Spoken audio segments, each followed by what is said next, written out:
Cervical spondylosis. Overview. Cervical spondylosis is a general term for age-related wear and tear affecting the spinal discs in your neck. As the discs dehydrate and shrink, signs of osteoarthritis develop, including bony projections along the edges of bones, bone spurs. Cervical spondylosis is very common and worsens with age. More than 85% of people older than age 60 are affected by cervical spondylosis. Most people experience no symptoms from these problems. When symptoms do occur, non-surgical treatments often are effective. Symptoms. For most people, cervical spondylosis causes no symptoms. When symptoms do occur, they typically include pain and stiffness in the neck. Sometimes, cervical spondylosis results in a narrowing of the space needed by the spinal cord and the nerve roots that pass through the spine to the rest of your body.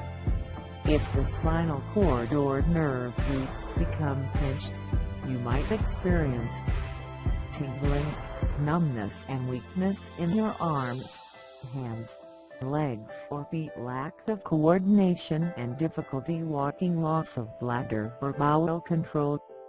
Causes. As you age, the bones and cartilage that make up your backbone and neck gradually develop wear and tear. These changes can include dehydrated discs. Discs act like cushions between the vertebrae of your spine.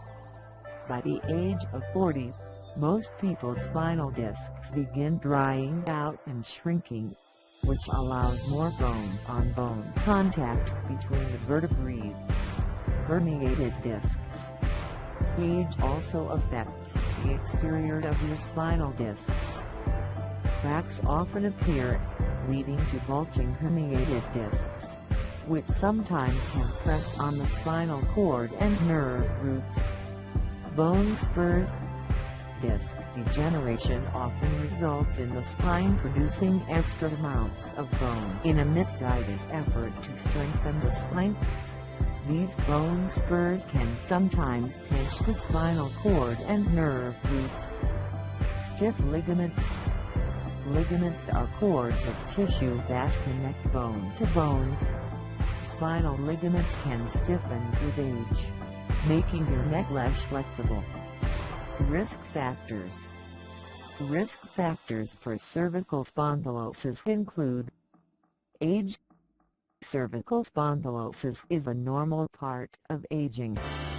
Occupation. Jobs that involve repetitive neck motions.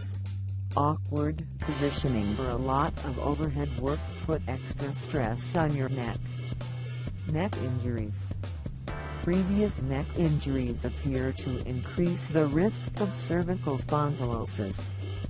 Genetic factors. Some individuals in certain families will experience more of these changes over time, while others will not. Smoking. Smoking has been linked to increased neck pain. Complications.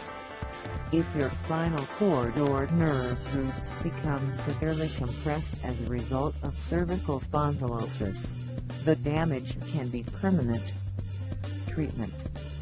Treatment for cervical spondylosis depends on the severity of your signs and symptoms.